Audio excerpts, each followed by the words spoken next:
On the 15th of February 2002, Queen Elizabeth II said goodbye to her younger sister, Princess Margaret. The Queen never cries in public, but on this day, she appeared to wipe a tear from her eye. Now we're looking at the lives of two sisters who started out as equals. Elizabeth and Princess Margaret are best of mates, very close, sharing in one another's lives, their secrets. But who were forced apart by fate. She knew she was leaving behind her family, she was leaving behind her sister, and things could never be the same again. For the first time, we reveal the real relationship between the Queen and Margaret. First matter that comes before her is her sister. How shocking that must be for her. She was still thinking, but Elizabeth, I've done everything for you. I've always been supporting you. Where are you now? It's a relationship threatened by love. Very poignant for Elizabeth that part of her happiness creates Margaret's unhappiness. The press. Since the age of 17, I've been misreported and misrepresented. And duty. Elizabeth now knows that if it comes between the crown and her love for her sister or her love for anyone else, the crown has to come first. We discover how their bond was tested by war, crisis, and the death of their father. The veil victim was Princess Margaret, and people who saw her at the time were terribly, terribly sorry for her. She looked like an absolute wraith. And how the crown would drive a wedge between them. Margaret's importance has been completely displaced by her sister. No one cares about Margaret anymore.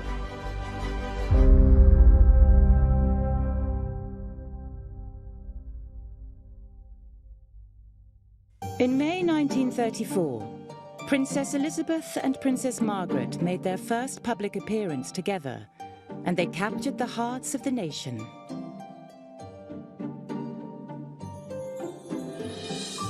Here were these two little girls in their identical pink coats and little pink bonnets trimmed with roses. It was an identical kind of look. It was the beginning of a relationship that would fascinate the world for the next 7 decades. Princess Elizabeth, the eldest, was born in Mayfair in 1926. Baby Princess Elizabeth was front page news here and in America. She was known as Princess Betty. Whatever she wore, primrose yellow coat. Every mother wanted a primrose yellow coat. Every magazine wanted to run a photograph of her. This little girl really was a star in her own right. And in fact, her mother once said, "It frightens me that people love her so much." Then came along Princess Margaret 4 years later. And there began the closest of relationships. Margaret Rose was born 16 days late in Scotland's Glamis Castle, in the middle of a stormy night. You might think that a child who'd had so much attention wouldn't like the arrival of a younger sister, but I think Elizabeth was really quite delighted by her younger sister and used to push her around in the pram and show her off. She saw it as a personal present for her. Even though there was 4 years between them, it didn't seem to matter. They were the closest unit, those two.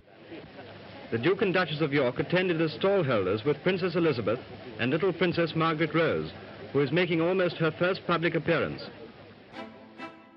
From a very young age, Elizabeth saw herself as responsible for Margaret, saw herself as mothering Margaret. And I think that the relationship made her old before her time. As they enter the building, Princess Elizabeth gives her small sister a protective hand. The sisters spent all their time together at the family's homes, 145 Piccadilly and Royal Lodge in Windsor. Their father, Bertie, was second in line to the throne. And from the beginning, he wanted to create the kind of family he'd never had. Bertie had not had a happy childhood. His father had been very strict, nannies had been very cruel, and yet he was really determined to have a family life. Unusually for the time, he and the Duchess of York were hands-on parents. Elizabeth and Margaret played in their parents' bedroom every morning and had bath time and bedtime stories with them at night.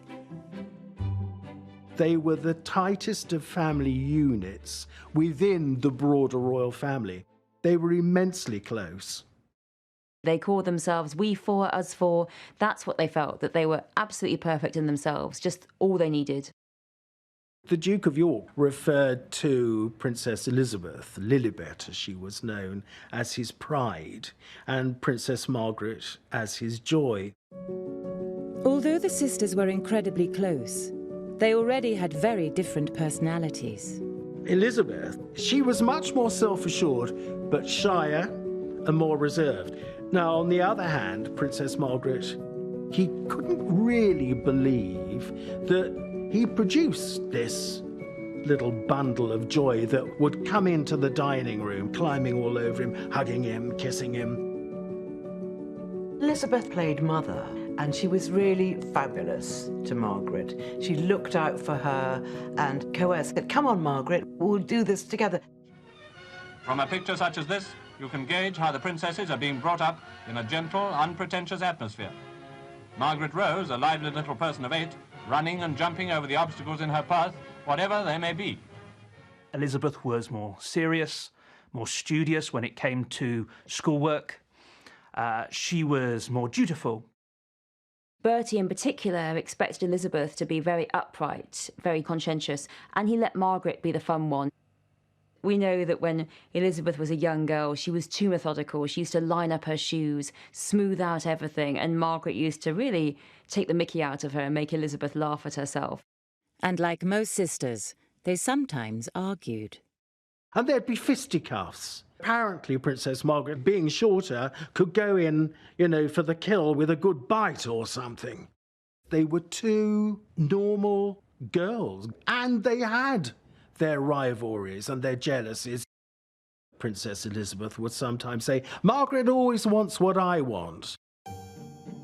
Because they weren't in direct line to the throne, the girls had privileged but unremarkable lives mapped out for them. The expectation for these two little girls is that they're going to marry suitable men, they will start happy family lives themselves, and whilst certainly supporting the core royals, they would live relatively sheltered lives. Elizabeth, at this point, her ambition was to marry a farmer and have lots of horses and have lots of dogs and really be an aristocratic housewife. That's what she wanted to be. When George V was king, there was no indication that Bertie would become king, and certainly not that Elizabeth would become queen. It was almost as if Elizabeth and Margaret were extra royals.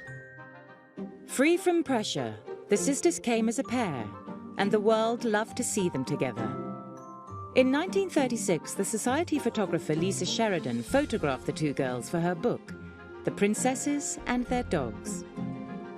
These are pictures of the royal family playing together. I think we can almost fool ourselves into believing that this is just an ordinary family. Both princesses lived these idyllic, happy lives. They were never denied anything. But their lives were to change forever, and the inseparable sisters were about to be forced apart.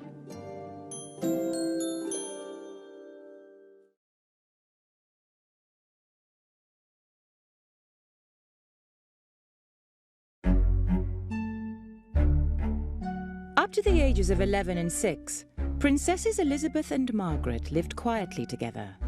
They had the same lessons, the same clothes, the same interests. But on the 12th of December 1936, their lives suddenly became very different. Their uncle David gave up the throne of England so that he could marry divorcee Wallis Simpson. And that meant their father, as next in line to the throne, would become king. Edward VIII had been trained all his life to be king. The Duke of York had never been trained for kingship at all. Until about 3 weeks before the actual abdication, it was inconceivable that this was going to happen. And so it dawned on them with the most enormous shock. The abdication just threw them all. It was a seismic occurrence that Uncle David was going to give up the throne.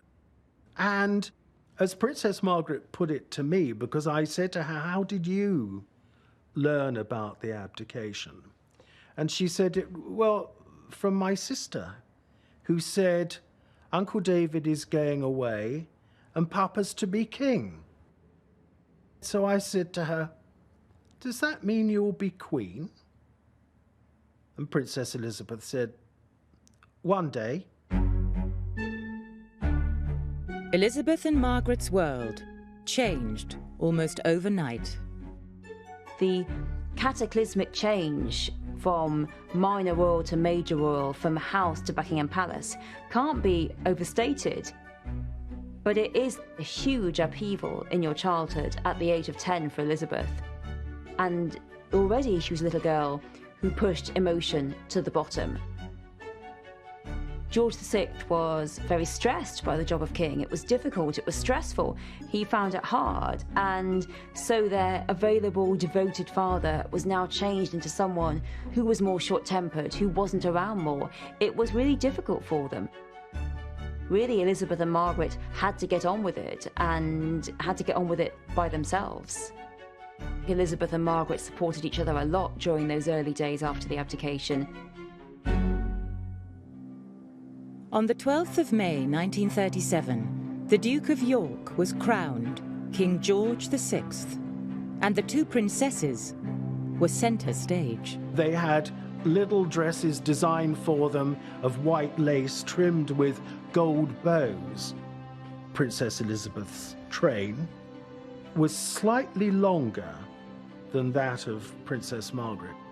She wasn't happy about that. Why is Lilibet's train longer than mine? The sisters had always been treated the same, but now Elizabeth was more important. She was heir to the throne, and that meant she would need a better education. Princess Elizabeth immediately became heiress presumptive at 10 years old, and it was felt that what she needed to be instructed in was constitutional history, European history, and the man that was chosen to do that was Sir Henry Martin, who was the vice provost at Eton College. The sisters, who were used to doing everything together, were now being prepared for very different futures. As Elizabeth settled down to serious studies, Margaret continued with piano and French in a separate room. The fact was that Margaret didn't have much of an education, and she had less and less of one as time went on because all the resources were concentrated on Elizabeth. I was talking to her about it on one occasion, and she said, I don't mind telling you it was a bone of contention. I said, well, it was very short-sighted, wasn't it? Because your grandfather, King George V, was the second son. Your father, King George VI, was the second son.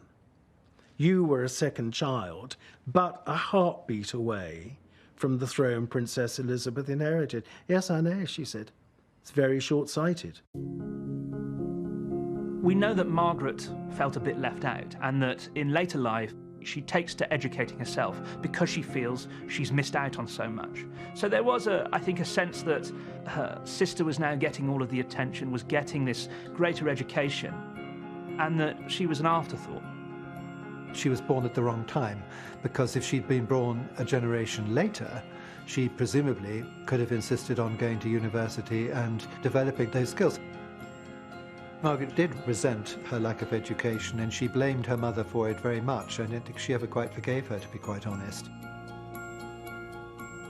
Although Elizabeth was the centre of attention, their bond remained strong.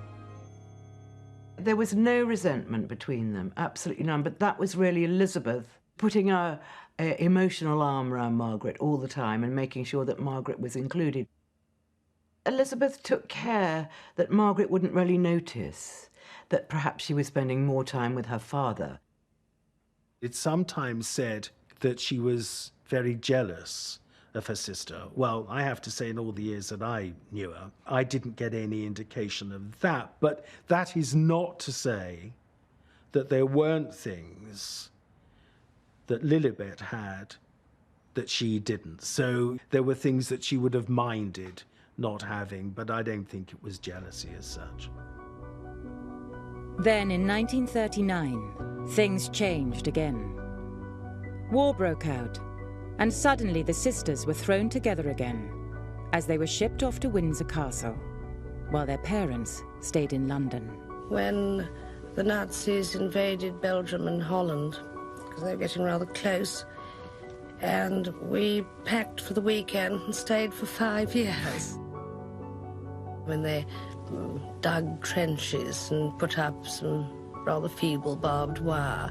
And the feeble barbed wire, of course, wouldn't have kept anybody out, but it kept us in. Margaret and Elizabeth spent 5 years incarcerated at Windsor Castle. They had to leave the nursery and go down to the dungeons if there was an air raid, and that was very exciting when they all went down there. The castle was such a landmark. It was open to attack. The war taught Elizabeth and Margaret a lot about depending on each other and not telling anyone outside about their feelings and their problems.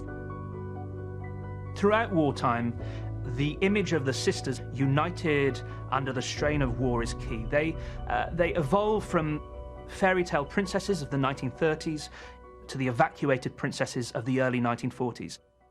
They are seen as closest companions, continuing to try and live ordinary lives despite the hardships of war. During the war, the sisters put on pantomimes at Windsor Castle to entertain their family and friends. And Margaret was the one in the spotlight. These pantomimes really are very significant because you see Margaret taking the starring role. You'll really see Elizabeth generally taking the backup role, and that really reflects who was the better actress. Let's face it, it was Margaret. You expect in the royal hierarchy that the future queen would get to play the big role. But no, and I think that really showed how Elizabeth saw that Margaret was the one who could shine. Margaret was always the star because she had such personality, and Elizabeth was a little stiffer. Both the girls loved acting, because basically the rest of their life was going to be one long play. Elizabeth was very methodically minded. She would correct the other children in the play, so really she was taking the role of director, which of course, again, she was for the rest of her life. Margaret didn't care, so she could act everyone else off the stage. In public, though, Elizabeth had no choice but to play centre stage. In 1940, she was asked to make her first public radio broadcast, and the shy Elizabeth chose to have her outgoing sister there to help. We know, every one of us, that in the end all will be well, for God will care for us and give us victory and peace. My sister is by my side, and we are both going to say good night to you. Come on, Margaret. Good night, children. Good night, and good luck to you all. Elizabeth, in that greeting, she describes how she and her sister Margaret Rose, who stood alongside her at the time, they know what it feels like to be separated from their parents. She needed Margaret by her side, a help. She had her as a support, and I think that Margaret was part of it, was really very important to Elizabeth. Princess Elizabeth wouldn't have excluded her sister from it. So even though little Princess Margaret just said, "Good night, children," at the end of the broadcast, it was including her. It was an indication of the bond between them.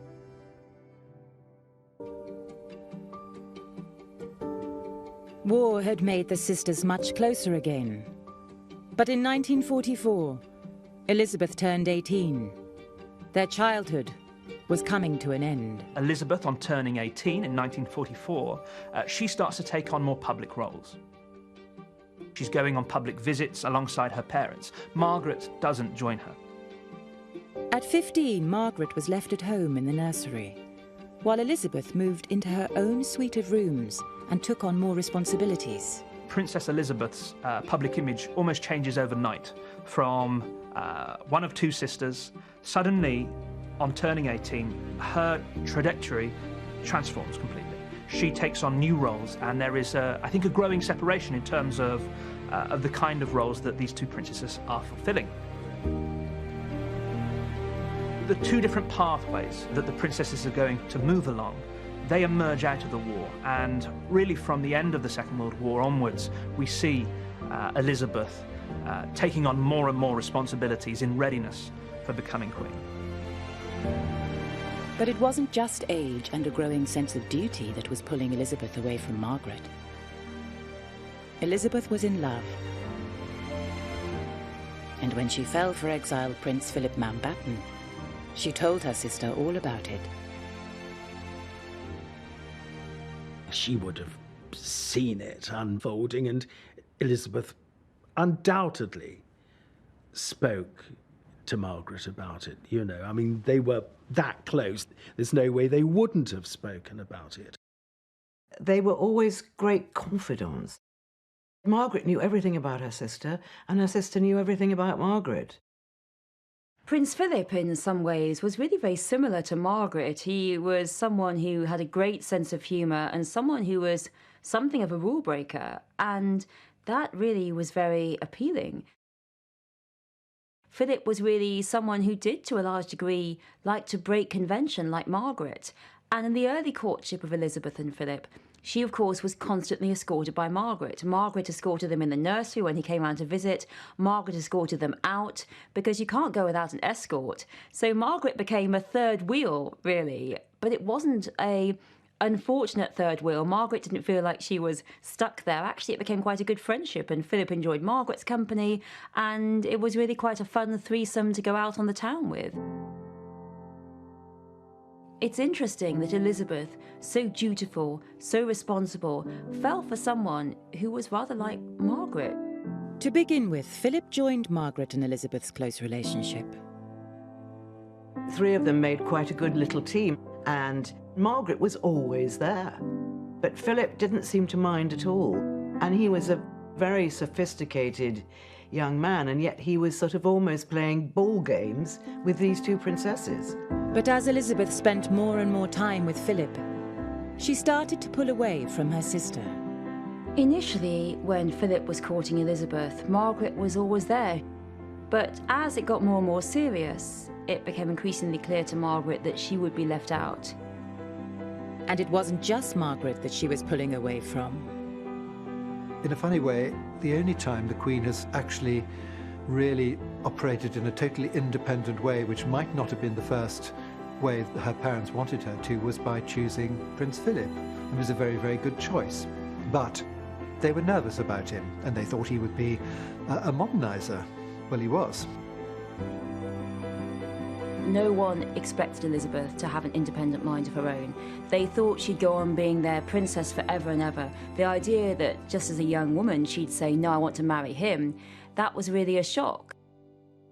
In 1946, Philip and Elizabeth got engaged. But the king asked his daughter to keep it secret until after the family's first trip abroad together, to South Africa in 1947. It would be the last time Elizabeth and Margaret would be together as two single sisters, because tragedy would soon tear their family apart.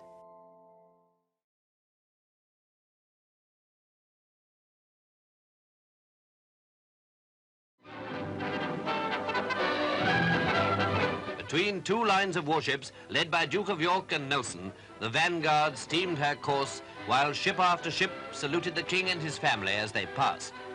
This was the first highlight of the voyage, and Britain was now far astern. In 1947, 20-year-old Elizabeth and 17-year-old Margaret travelled to South Africa with their parents on a royal tour. It was their first time abroad. The wonderful film footage of them playing It. It's a visual indication of the fun that those two princesses had together. And an indication, yet again, of the bond between them. They were always fun-loving, loving sisters. With Philip 8,000 miles away, Margaret had her sister to herself again. They went riding, attended ceremonies, and went to parties. The sisters were so close. They went to a ball together, and because it was an official party. They had to do their duty and dance with everyone. And after the party, they were spotted just chatting away together, laughing about the evening, and just being two sisters together. They sat there and had a giggle and talked like sisters do about the funny people they'd met, and Margaret would be mimicking the person that she'd danced with. They just had this intimacy of the two of them. Behind closed doors, she and Princess Margaret are still best of mates, very close, sharing in one another's lives, their secrets. They are normal, young, fun-loving princesses.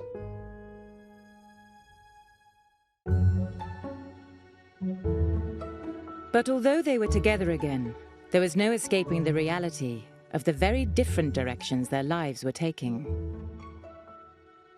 On the 21st of April 1947, Elizabeth officially came of age as heir apparent, turning 21 while the family were in Cape Town. To mark the occasion, she made a speech that signalled the start of a lifetime of responsibility and duty. A life in which the crown must come first. Her speech, broadcast to Empire and Commonwealth, included these solemn words. I declare before you all that my whole life, whether it be long or short, shall be devoted to your service and to the service of our great imperial family to which we all belong. She made a very clear act of dedication. I think, again, thinking back to the abdication, that had been such an awful thing. She wanted to do her duty, and she made a very, very firm commitment, something which she's kept evermore. Unlike her wartime speech 7 years earlier, Elizabeth made this speech alone.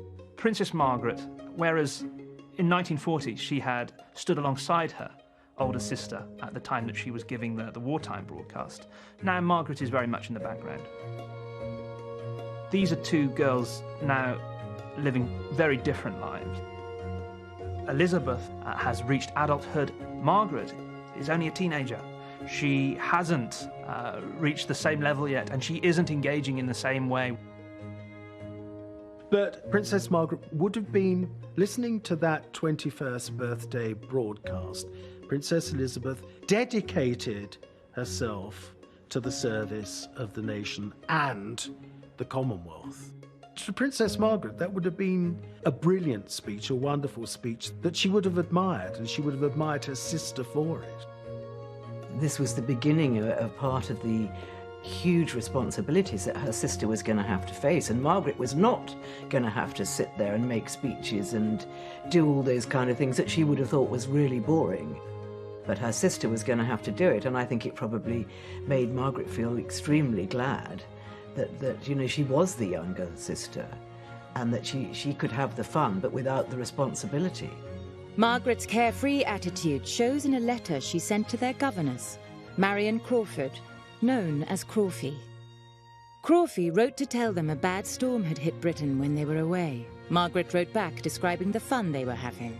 But Elizabeth replied that it bothered her to be so far away, and she wanted to return home to help. Elizabeth also wanted to get home for another reason. She had not seen Prince Philip for 4 months. When their ship arrived in Britain in July, her lady-in-waiting described how the normally reserved Elizabeth danced with joy on deck. She was so excited to be home.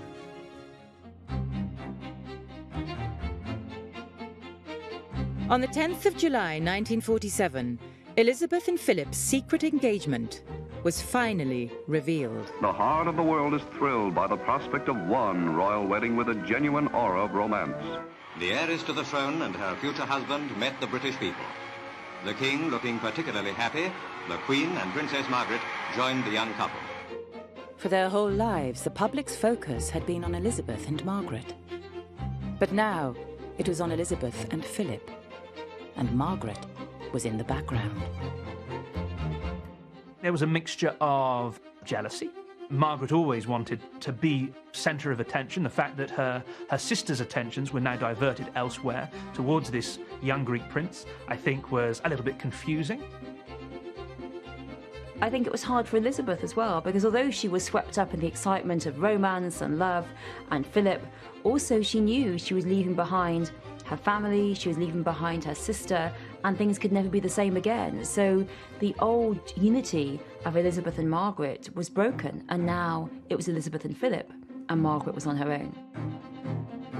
Elizabeth, she knows that her life is set now. She will marry. One day she will be queen. But with Margaret, it's harder to see that. What will the second in line do? What will her future be? Very poignant for Elizabeth that part of her happiness really creates Margaret's unhappiness. The night before the wedding, the family had dinner together alone, before Elizabeth left Margaret to begin her new life.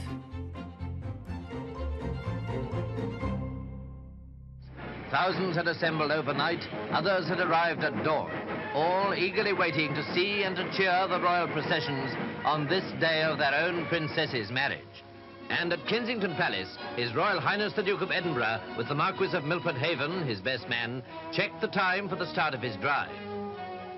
A few moments too early, and then, lucky omen, a sweep stands by just before the bridegroom enters his car.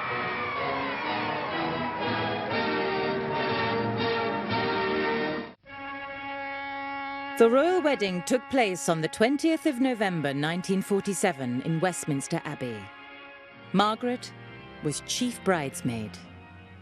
She took great care that her sister's train shouldn't catch on anything and was constantly straightening it. Princess Margaret leads the 8 bridesmaids who have come to join the bridal pair. The king wrote a letter to Elizabeth after the wedding, saying, "I can see that you are sublimely happy with Philip, which is right, but don't forget us." He added that he had lost something very precious and urged her that our family, us four, the royal family, must remain together. Not unusual for fathers to feel like that, but I think he of all people felt it very keenly. The letter's interesting. He must have felt a pang of sadness that things would never be quite the same again. But it was Princess Margaret who felt the loss most of all. On the day of her wedding, Margaret actually went to her elder sister's room and opened the door and had a look, and it was all empty. And she felt sad. She felt happy for her sister. But they didn't have very many other friends. They only really had each other. Suddenly her friend had gone. And I think she obviously felt lonely and rather dreaded the future. I think there's no doubt at all that Princess Margaret did feel very keenly the loss of her sister. Of course, they were still part of the family, but nevertheless, for 2 sisters who'd, for 21 years, had been as close could be, the bond remained, but of course, there was that division now. Elizabeth and Philip had moved to Clarence House, and Elizabeth gave birth to their first child, Charles, in 1948. And this was an event of great excitement to Princess Margaret. When she knew that he was going to be called Prince Charles, she said, "I suppose I'll now be known as Charlie's aunt after this great theatre character." Margaret told friends that being known as Charlie's aunt was the title she was most proud of. But it couldn't make up for losing her sister. Elizabeth and Philip, and then with baby Charles, had their own lives. They also had official lives. And Margaret, until she became 18, was still the daughter of the house, the daughter at home. Without Elizabeth, Margaret was desperate for company and went out every night. There was a parting of the ways. Margaret was the party way, the irresponsible way, and I think that made up a little bit for missing her sister. Queen Mother recognised that with Elizabeth gone, Margaret was lonely, and so she really wanted Margaret to go out and have the fun that her elder sister had never been able to have because of the war years. Princess Margaret just loved having fun. Her grandmother, Queen Mary, said that she's so mischievous, she makes us laugh. She was a hugely entertaining character. She could make a party go with a swing. And the press loved photographing Margaret out on the town. He was the archetypal clown, the tears of a clown. She was fun, she was beautiful, she was exciting. At a party, everyone wanted to speak to her, but underneath it, there was a lot of pain and damage. 1948 was when she said to me it was my coming out year. The print media wanted photographs at that time of only 2 women. One was the very beautiful actress Elizabeth Taylor. The other was the very beautiful Princess Margaret. She was becoming iconic. Everything that she did made front page news. When she was 19 and she was in Italy, the Italian press bribed the chambermaid so that they could go into her bedroom and describe what her lipstick was, what perfume she used. She kind of, if you like, didn't just come out, but took off.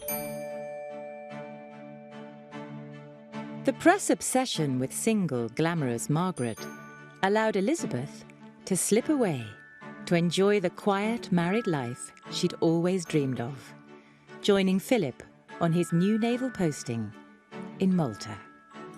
When Elizabeth goes to Malta with Philip, it is her chance to live a normal life as really a normal naval wife, and she loves it.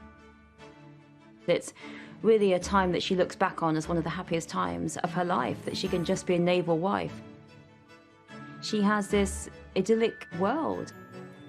There she could drive around in her own car and just go shopping like any other naval wife, go to polo matches, go dancing in the Phoenicia Hotel. It was very relaxed. Margaret is generating all the headlines in a way that enables her sister to live out this quiet, more private and secluded life in Malta. But Elizabeth's happiness was about to come to an abrupt end.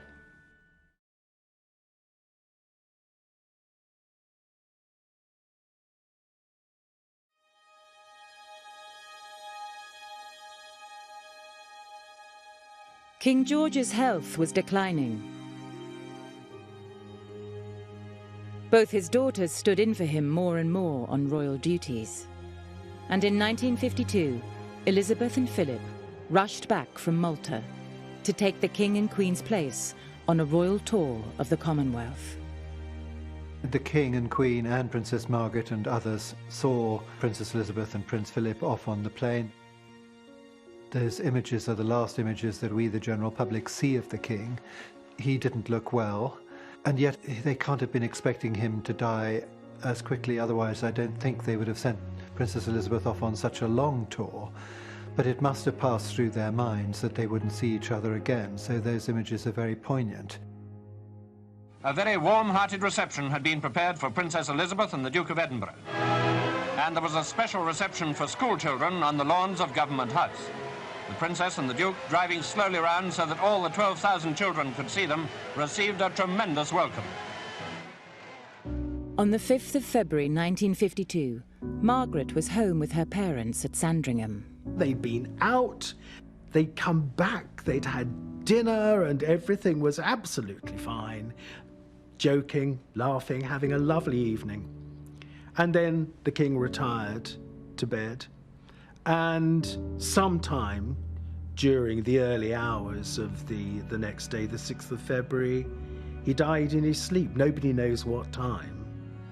And this, of course, was just totally devastated Princess Margaret. She only had her mother to keep her company in the aftermath of George VI's death. Separated, of course, from her older sister, who had always provided a sense of reassurance and leadership at times of crisis. The big difference between the two sisters is that with her father's death, Elizabeth is now queen.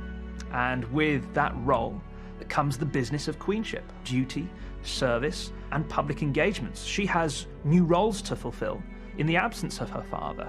Margaret, on the other hand, doesn't have all of these roles to fulfill. Margaret felt completely alone. George VI had always spoilt his Princess Margaret. He'd had this very close relationship with Margaret. He is gone and she is bereft. She loved him dearly and writes later how much she missed him, how much a good man he had been. And instead, all she has for company now is her grieving mother. In my view, the great love of Princess Margaret's life was her father. She absolutely adored him.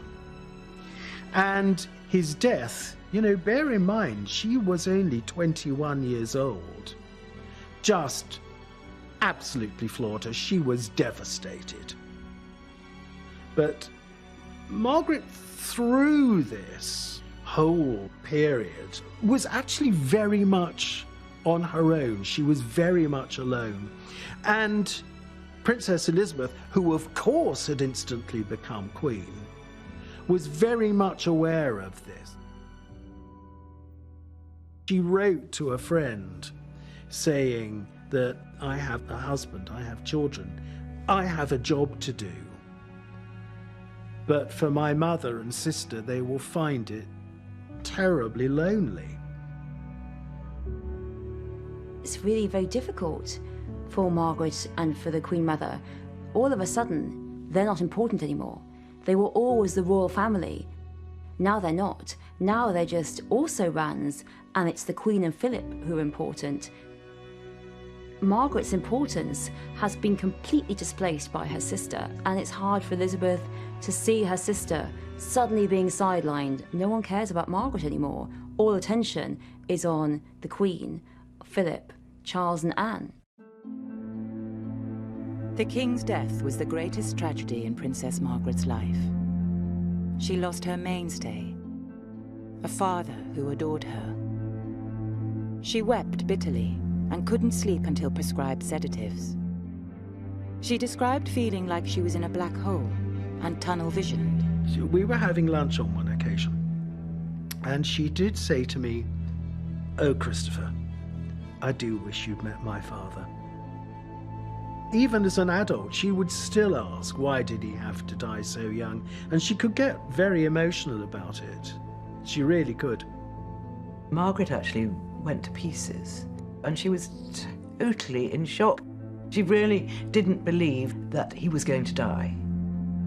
And her sister wasn't there. Her sister was married, and her mother was also in shock and grief, so she couldn't turn to her mother either.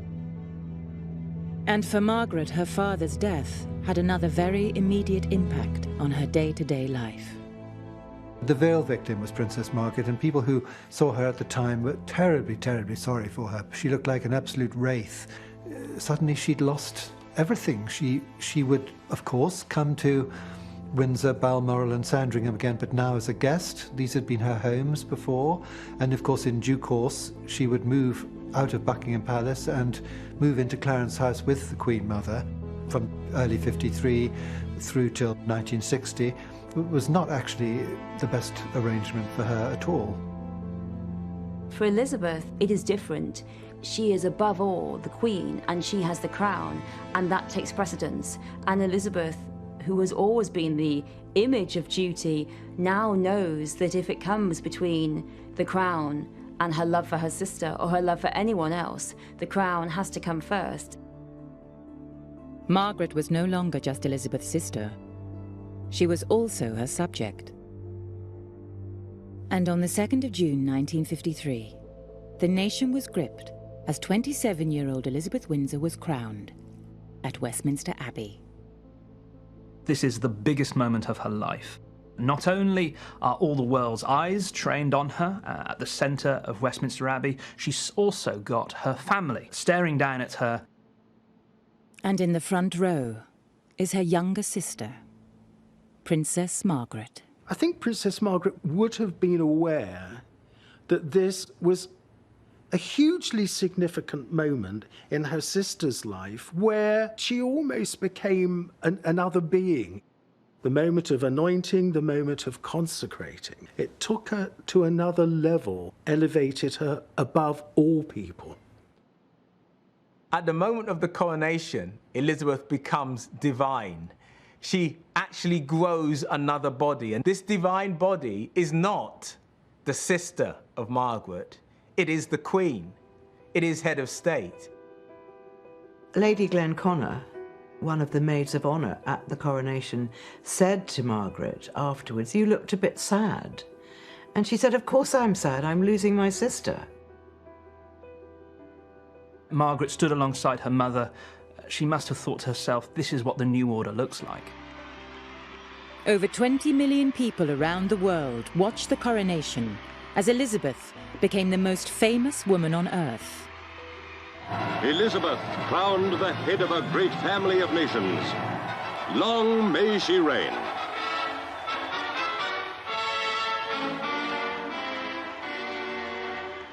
But within 24 hours, it wasn't the Queen who was front page news. It was Margaret. And this time, there were no celebrations. The story that put her there would drive a wedge between the two sisters and cast a shadow over Elizabeth's first year on the throne.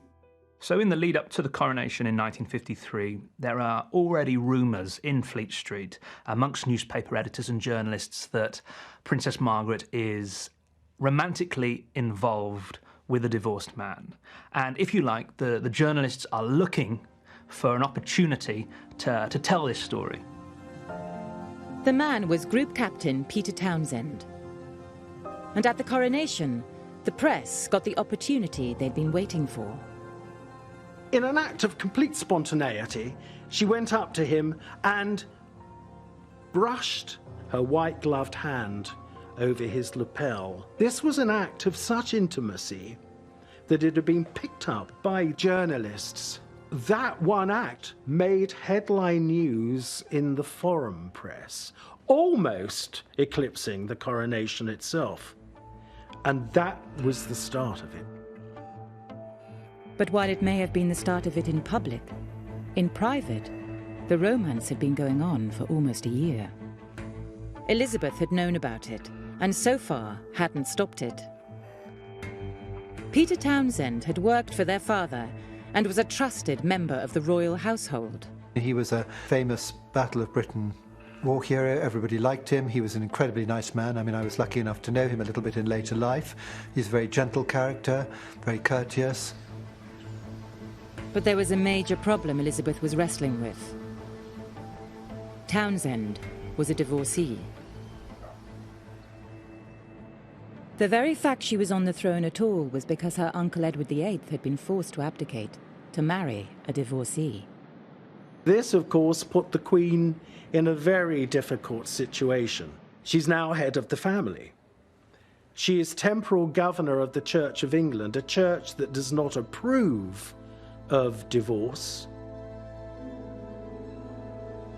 So Elizabeth had asked Margaret to wait until after the coronation before making the relationship public.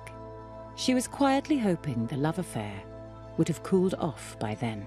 In some ways, it's almost the Queen saying to her sister, well, are you quite sure you want to marry him?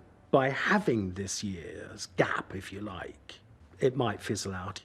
Elizabeth knew her sister the best and understood this is what her father would have wanted her to do. You know, always look after little Margaret. And I think she always felt very responsible for Margaret and wanted to put a wing round her, as it were. Both the Queen Mother and the Queen, both Elizabeths, really thought that it was Margaret's fascination and infatuation with a much older man. It would blow over, nothing would happen. And so as a consequence, it wasn't stopped, it wasn't discussed until it was far too late.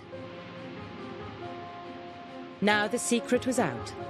Elizabeth could no longer resolve the tricky situation in private. With the cat out of the bag, the newspapers, politicians, and even the church all waded in, debating whether a Queen's sister should marry a divorcee. From this chink in the armour of the royal family explodes the story. For months, the coronation has been dominating the press coverage of the royal family, and Elizabeth has been the central figure in that narrative. In the days and weeks immediately after the coronation, all of that attention switches onto Margaret. She becomes the story. But Elizabeth had yet another complication to consider. The Church of England bans marriage to divorcees, and there's even a law that forbids royals from the line of succession if they break this ban. It's clear that Elizabeth and Margaret are no longer just two sisters. They're now queen and subject, and the toughest challenge their relationship has ever faced is about to come to a head.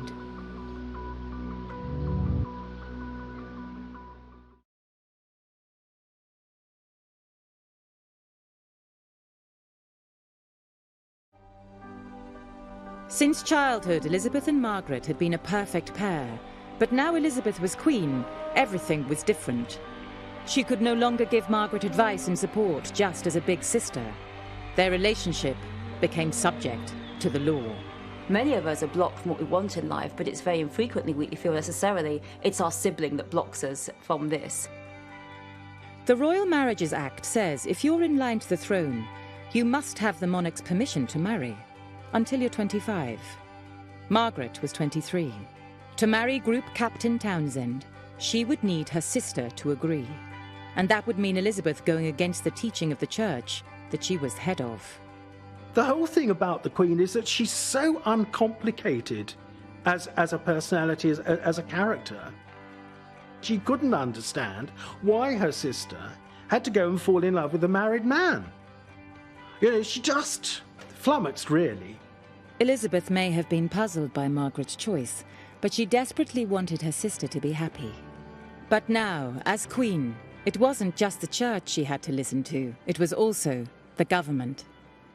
One of the successes of the Queen is that she is very good at taking advice. If she asks for formal advice from the Prime Minister or the Foreign Secretary on a matter, and it is given, she will accept that advice. The only time the Queen has ever really spoken about being Queen was that she said she was thrown into it. She had no rule book except to do what her father had done. She kept all the old courtiers, most of whom were much, much, much older than her. She had a prime minister who was much older than her. She was treading very carefully. The Prime Minister was 79-year-old Winston Churchill. He remembered the last royal marriage crisis between Edward VIII and Mrs. Simpson. And so did Tommy Lascelles, the Queen's private secretary. He was a relic from her father's court, and he definitely didn't approve of Townsend. There was a snobbishness at court regarding Townsend and Townsend's background. Though he had a sterling military record, he was ultimately a commoner. And not only that, he was a servant of the royal household. What should a royal servant be doing consorting with a princess? They don't agree. Townsend is a suitable choice for Margaret. Elizabeth was under huge pressure. While her advisors disapproved of the relationship, the public was very much on Margaret's side. The Daily Mirror announced a poll, and out of 70,000 replies to the poll, 68,000 replied saying she should be able to marry whoever she wants, whatever his background, whether he be divorced or not. So the public were very much on side. The Queen was in an impossible position. She had to decide. Be a good queen or a good sister. You see Elizabeth very torn because, of course, Margaret says to her, you can imagine, but you're the Queen. You can change things. You're the most powerful woman in the country. And Elizabeth is being told over and over again, this is how things are done. This is how things must be. You cannot change it. You can't change it just for your sister. You can't have an exemption for her. Things have to stay the same. In the weeks after the coronation, Tommy Lascelles and Churchill hatched a plan to send Townsend abroad on a posting to Brussels and ask the couple to wait 2 more years.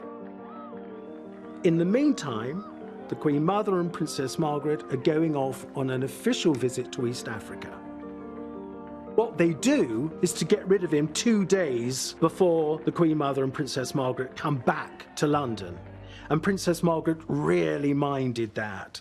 She said, we were promised that we'd be able to say goodbye, that we were promised that he wouldn't go before I got back. Lascelles' plan was a blow to Margaret. But Elizabeth, young and new to the job, felt she had little choice but to agree. Margaret found it very difficult. Really, Peter Townsend had been someone she relied on. She missed him, she wasn't allowed to see him.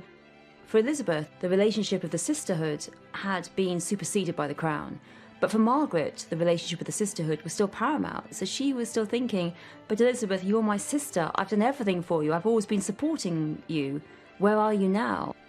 One of the problems for Princess Margaret was not having anybody to talk to. Elizabeth stepped back. She had to. She didn't want to give a personal lead. She couldn't give a personal lead. The situation was painful for Margaret. And for her sister, it made the difficult job of being a new young queen almost impossible. Well, the Queen's not great at confrontation, and she does compartmentalise things. She had 2 young children, a gorgeous young husband, and suddenly she was queen in a man's world. Very much a man's world. Despite her personal feelings, Margaret could see the pressure her sister was under. And so, with Townsend away, she decided to help Elizabeth. Margaret saw that her sister was really going to need her. You know, even if it was just a telephone call in the morning to cheer her up. And they did speak every day on the telephone. For the next 18 months, Margaret focused on her family. They spent time together at Royal Lodge, Windsor, with Charles and Anne, and up at Balmoral. She was a very attentive aunt. The Queen always called her sister Margaret. And Charles, Anne, later Andrew and Edward, William, Harry, all knew her as Margot. That was the family name. Margaret sort of took upon the role of helping her sister, and she was brilliant with the children. She absolutely adored Anne and Charles. She was the one that helped them and encouraged them with their schoolwork and made life fun for them. So I think she sort of found a little role for herself. With Townsend in Brussels, Margaret had put her sister first and her love life second. Then, in August of 1955, she turned 25. Now she no longer needed Elizabeth's consent to marry. But things weren't that simple. Margaret knew that if she went ahead and married Townsend, there would be serious consequences.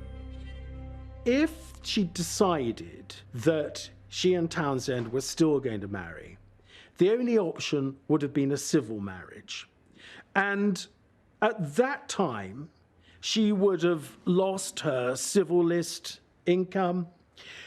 She would have lost her role as a working member of the royal family. She would have lost her place in the line of succession. And critically for Margaret, she would no longer have been able to support her sister on public occasions. But there was a tiny glimmer of hope. There was a new Prime Minister, Anthony Eden, himself a divorcee.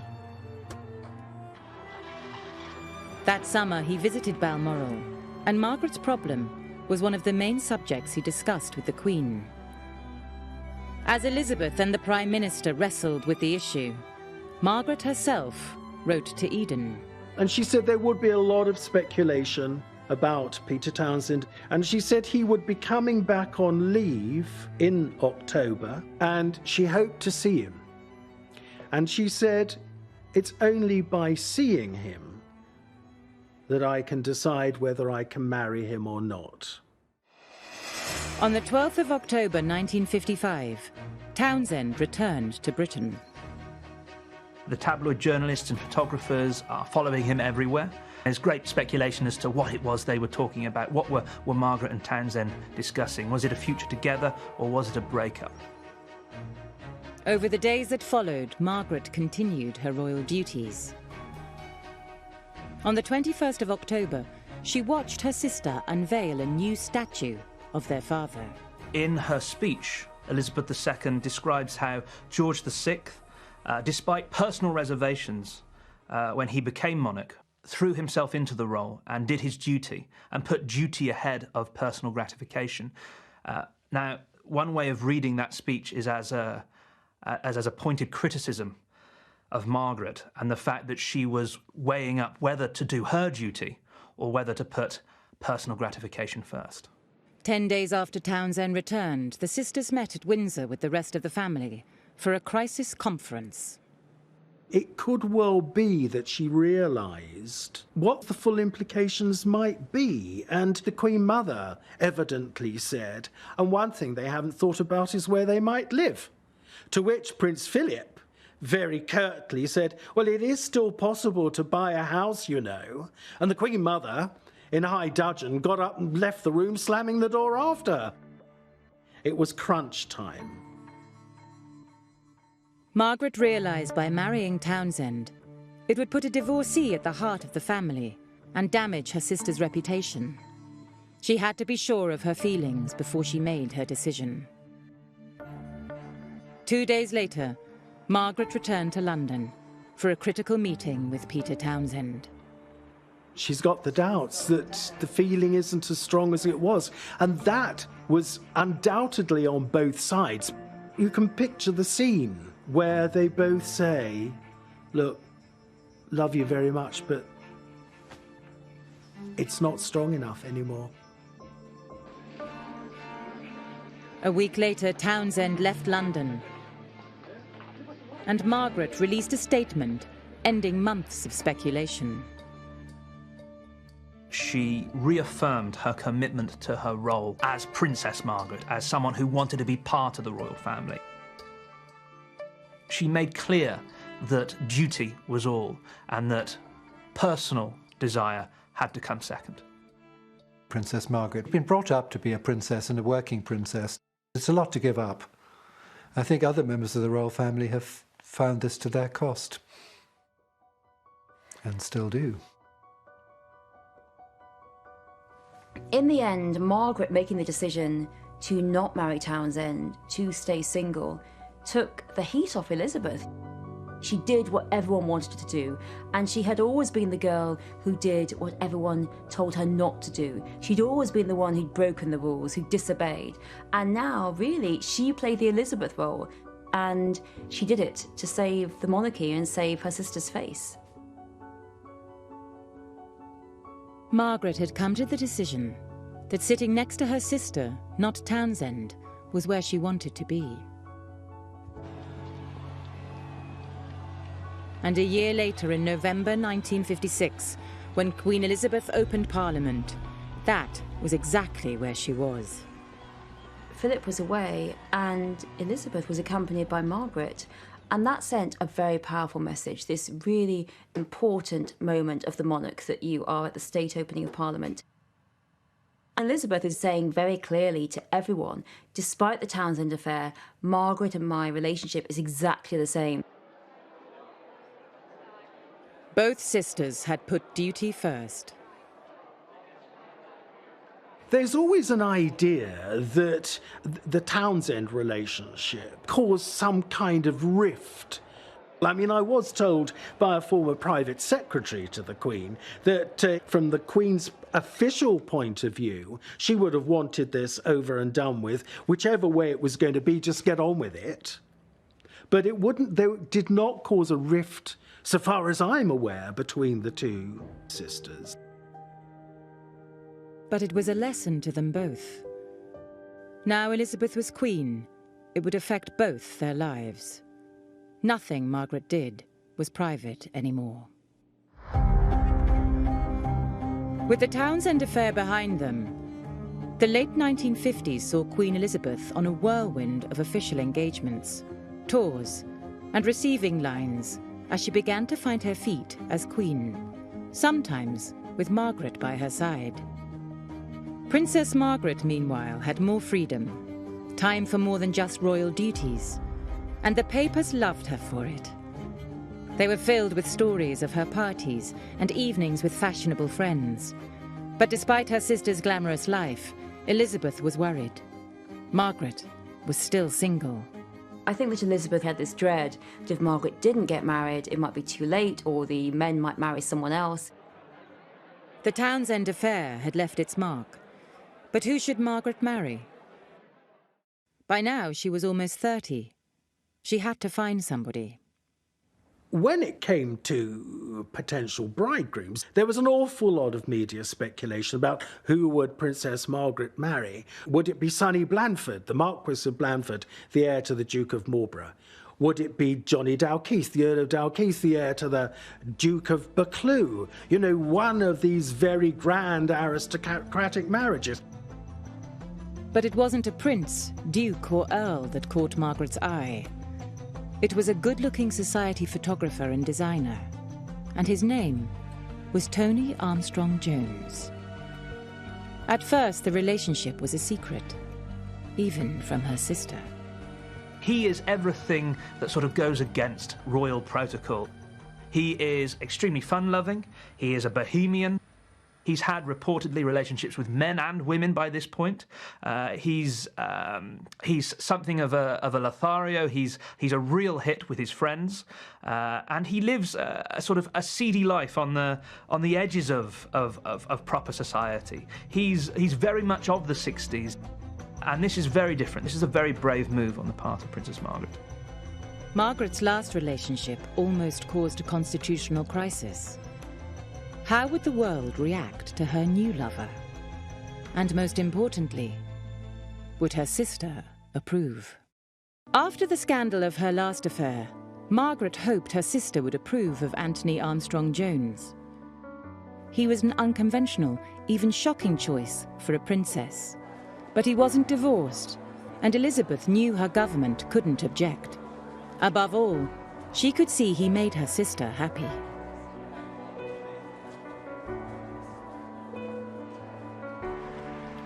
Desperate for Margaret to settle down, Elizabeth encouraged the relationship. She even asked Tony to redesign a building at Sandringham.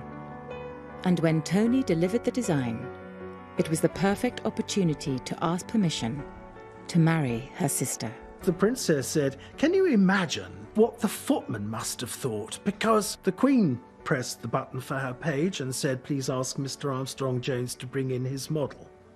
So in he went, and Margaret was there, and the Queen Mother was there, and the doors closed, and suddenly, whoops of laughter and cheers and all the rest of it, that the Queen had said, "Yes, of course you can marry," and all the rest of it.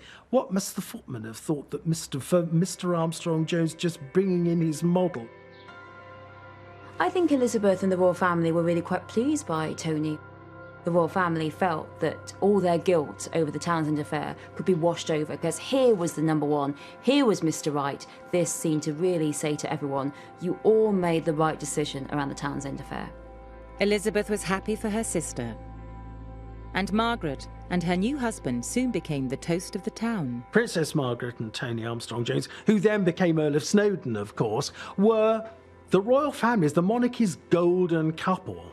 They encompassed all the glamour that anybody could want when it came to royalty. Here you'd got this incredibly beautiful princess who was really at the height of her popularity, you know, and everything they did made news. Everybody wanted to breathe the same air as Margaret and Tony. By 1964, Margaret and Tony had 2 children. To the world, they were the picture postcard family. But Margaret was still a working princess with a job to do. She, like her sister, needed a husband who could cope with the pressures of royal duties. Elizabeth had made a good choice. One of the interesting things about the Queen, by choosing Prince Philip, in a sense, she chose somebody her own size. I mean, it's a very balanced relationship. The Queen's marriage has been obviously incredibly powerful and strong. They're like 2 great big oak trees side by side. But after 2 years, it was becoming obvious that Tony wasn't prepared to follow his wife around. He was itching to do something. He did not want to be, for the rest of his life, Mr. Princess Margaret. He didn't want to be opening hospitals, visiting factories, going to film premieres. This was not what he wanted at all. And it was the Queen and Princess Margaret who actually said, well then for goodness sake, go back to work. But despite this concession, the marriage began to flounder. Snowdon and Margaret's relationship was very, very passionate, but it quickly became toxic, and he treated her very badly. He had a lot of affairs, and he didn't keep them secret. And even when he was with Margaret, he was really, really unkind to her. He used to leave these really nasty little notes around the house. Nasty and carefully thought out cruelty. In private, the marriage was going from bad to worse, but Margaret and Snowdon tried to hide it from her sister. The Queen probably felt that it was arguments and it was disagreements, and those were normal in a marriage. It was not the same as the fact that Snowdon clearly wanted out of the marriage and it was creating this quite toxic relationship. She would just advise Margaret just to keep trying, because that's what she always says. And she's the one that always says, no, no, no, no, please, no divorce, just try and work at it. Just try for another 2 years, give it time. But I don't think that the Queen would never have any idea of how vicious and nasty it was. The Queen assumed it was her sister being difficult. When they were children, Margaret had been demanding and liked to be centre of attention. The Queen and the Queen Mother were very fond of Tony. We can see a link back to the naughty princess, the trickster, the prankster, Margaret wanting things her way. There was a feeling within the family, unfairly, that this was all Margaret's fault. Elizabeth didn't realise the depth of Margaret's unhappiness. When Princess Margaret was at her most desperate, the Queen would try and joke her out of it a bit. And instead of saying, oh, poor darling, and put her arm round her, she would make a joke, say, now, come on, Margaret. You know, you can't jump out of the window, you're on the ground floor. Margaret had often relied on her sister, but now she was isolated from both her sister and her husband. She was desperate to escape. And when her friends gave her a house on the island of Mustique, she had the perfect place to run away to. Mustique came to symbolise freedom away from public life. It was her sort of hideaway, somewhere where she could get away from all of the prurient press attention and coverage that she'd come to hate. Now, on this island, it's an opportunity. Yes, it's an escape, but it provides her with an opportunity to be regal, to be the total authority, to design her circumstances in the way in which she wishes. And she does. While Elizabeth ruled at home, Mustique was Margaret's empire. But gradually, her escape turned into something more. Mustique became her party island. She was having fun again. But before long, the tabloids caught on. This was a bad time for a royal marriage to be seen to be on the rocks. A bad time to be pictured living it up on a beach. It was the 1970s, and Britain was struggling. There is poverty, there are power cuts, there is destitution, there are national strikes. And then we have images on the front page of the tabloid newspapers of Princess Margaret enjoying herself on the beaches in Mustique. Shock, horror. But if Margaret thought all the fuss would die down, she was wrong. Margaret's behaviour even fueled questions in Parliament. Demands were made to cut off her allowance to reduce the cost of the monarchy. The Queen refused. But something else was about to test the Queen's loyalty to her little sister. Rejected by her husband, Margaret had taken a new lover, Roddy Llewellyn, 17 years her junior. Once again, Princess Margaret's love life was front-page news. When it became public, there was a huge amount of criticism about this. You know, here you've got Princess Margaret becoming involved with a man 17 years her junior, her toy boy. She was called a kept woman and a floozy in Parliament. The Queen was not happy about this, and she said words to the effect, "What are we going to do about my sister's gutter snipe life?" And there was even talk within number 10 Downing Street. Should she be taken off the civil list? And if this is, if this is the life that she wants, what should happen? I don't think the Queen was too sold on that idea.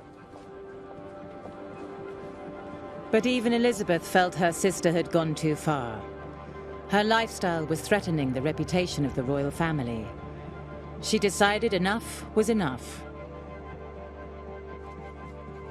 The palace released a statement. Margaret and Snowdon's marriage would end. The sisters had been brought up to think divorce spelled disaster for the royal family. And now, the worst had happened. The Queen hoped that this would be an end of it. But the press wouldn't leave Margaret alone. There's a degree of double standards.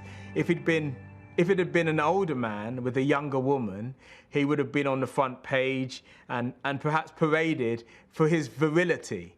But this was an older woman. And so the press, at the time, sort of chastised her for lack of morality. Few people have suffered more than you from wild and inaccurate and irresponsible press stories, especially in foreign papers. Can you laugh at them, or do you find them aggravating?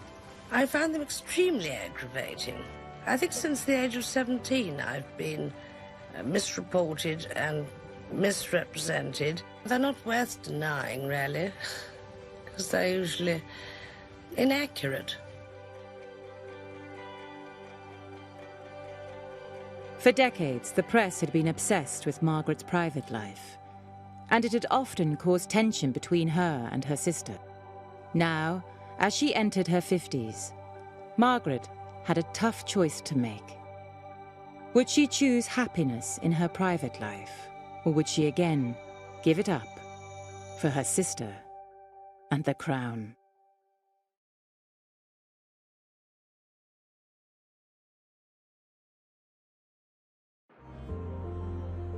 In 1980, Margaret turned 50, and Elizabeth was 54. Margaret was divorced, and within a year, she parted company with Roddy. Seemingly unable to have a private life without it damaging her sister, she resigned herself to remaining single. Margaret's attempt to support the monarchy, her dutiful nature, the fact she gave up Townsend, the fact she tried to stay in this toxic, abusive marriage with Snowdon, that isn't always seen or supported. It isn't always said, well, Margaret sacrificed so much, she's seen as more selfish. But that wasn't the case. She tried everything to support the monarchy, and really, at a very young age, pretty much sentenced herself to be the single woman who supported the Queen and did little else but support the Queen and look after her children for the rest of her life. She withdraws back into the family fold of the broader royal family. We see her basically say enough is enough in terms of the sensation, enough of the gossip, enough of the scandal. From now on, Margaret would stand beside her sister, back to the way they used to be. Margaret, despite her partying, her smoking, her drinking and her dramas, had great respect for the institution of the monarchy and great respect for her sister being the head of the monarchy by being queen. During the 1980s and 90s, Margaret went into royal overdrive, supporting her sister in an endless round of duties. Princess Margaret's commitment to her official engagements was total. She said that she never wanted just to be a name on a letterhead. There was no point. The occasion when I saw them together was an event at Kensington Palace. There was a long staircase and I was at the top to greet them. And as they walked up, they looked like two sisters with a complete rapport, you know, sisters enjoying each other's company and having a gossip and a giggle. The interesting thing was they then separated and worked the room in different ways. But it was very clear that Princess Margaret was keeping an eye on the Queen, because they finished their lines at exactly the same time, and therefore were able to leave at exactly the same time, and one wasn't waiting for the other. The sisters had been brought up to believe in their duty to the crown, and in the end, for Margaret, this meant duty to her sister. Princess Margaret did 200 events in my time, and at each one she'd have met 50 people, and so that's 10,000 people, complete strangers that she would make small talk to. And after a while I thought, she can't actually enjoy that. It can't be pleasurable. And you have to think, why would she have done that unless it was a sense of duty to the Queen? When the Queen was in her late 60s, she had to endure the very public breakdown of her children's marriages, and Margaret was there for her. I think the sisters became closer when everything started to go very wrong for the Queen. She was in those very traumatic years of the 90s. Diana had always been very close to Margot. She adored Margot. To start off with, she and Diana got on extremely well. There was an occasion when Diana had a jacuzzi as Princess Margaret put it, jacuzzi. And Diana wanted her to see it, and the princess thought this was so brilliant that she wanted a jacuzzi as well. They were very close to one another until it all started to go wrong between Diana and Charles. When she saw that Diana's behaviour was bringing the monarchy into disrepute, she was angry because the monarchy was her sister. Margaret thought that Diana wasn't doing the right thing, that she thought that this was disrespectful to the Queen, to the idea of monarchy. And that's when there was the cut-off. If she felt that you were in any way letting the Queen down, being disrespectful to the Queen, betraying the Queen, that was it. She was always there. And I think she tried to help her sister to see how difficult life was for her children, and how sometimes it was better to just say, well, look, forget it and let them get on with it, let them divorce, let them part. And, you know, it's just life's rich pattern, really. And just because you're royal doesn't mean it can't happen to you. As Margaret got older, her health got worse. And it was her big sister who looked after her again. We know that as Princess Margaret's health deteriorated, that the Queen asked her press secretary to basically get in touch with the press editors and the journalists in the UK to stop the interest in her sister. On the 9th of February 2002, Margaret died in hospital in London. She was 71. Elizabeth had lost her sister and her best friend. The loss of Margaret was really cataclysmic to the Queen. It was very, very painful. The Queen did see that Margaret's health had been put under strain by what had been denied to her emotionally.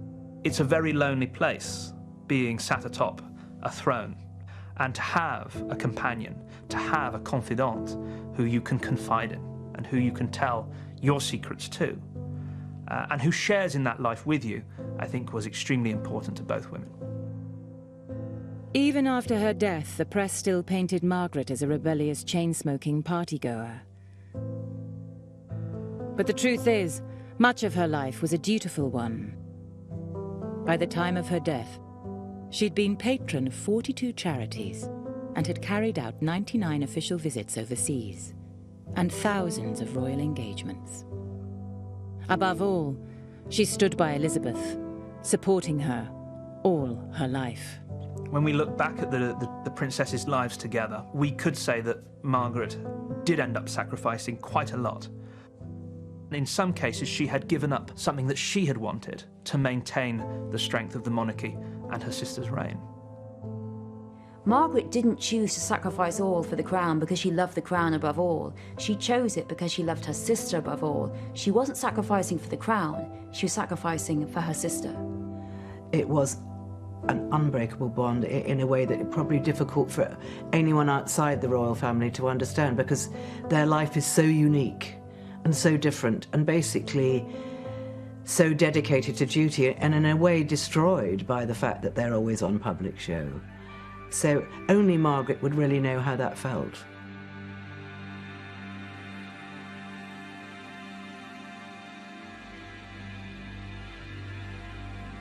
Margaret's funeral took place 50 years to the day that her father had been laid to rest, in the same place. I was privileged enough to be asked to go to the princess's funeral at St George's Chapel at Windsor. Both Snowdon and Roddy Llewellyn attended the funeral. Margaret's choice of men had strained the sisters' relationship, but finally Elizabeth could see them through her sister's eyes, and not just as a queen. After the princess died, the Queen did say to Lady Glenconner, who had been instrumental in introducing them, that thank you for introducing Roddy to Princess Margaret, because it was an important relationship to the princess. 7 weeks after Margaret died, the Queen also lost her mother. When the Queen made her public broadcast to thank people for their tributes to her mother, she also said privately that she couldn't have mentioned her sister, she couldn't have got through it. The royal princesses had supported each other through a lifetime of change. Together, they had faced public crisis, war, press attacks, and scandal. But despite their many ups and downs, they'd remained the closest of friends, divided by history, but united by love.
Princess Margaret, and people who saw her at the time were terribly, terribly sorry for her. She looked like an absolute wraith.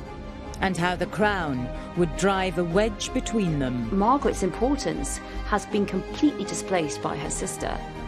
No one cares about Margaret anymore.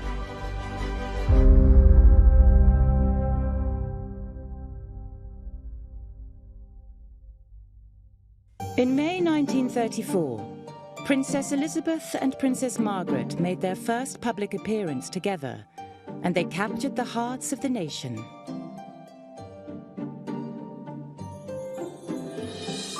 Here were these two little girls in their identical pink coats and little pink bonnets trimmed with roses.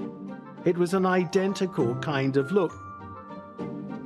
It was the beginning of a relationship that would fascinate the world for the next 7 decades. Princess Elizabeth, the eldest, was born in Mayfair in 1926. Baby Princess Elizabeth was front-page news here and in America. She was known as Princess Betty. Whatever she wore, primrose yellow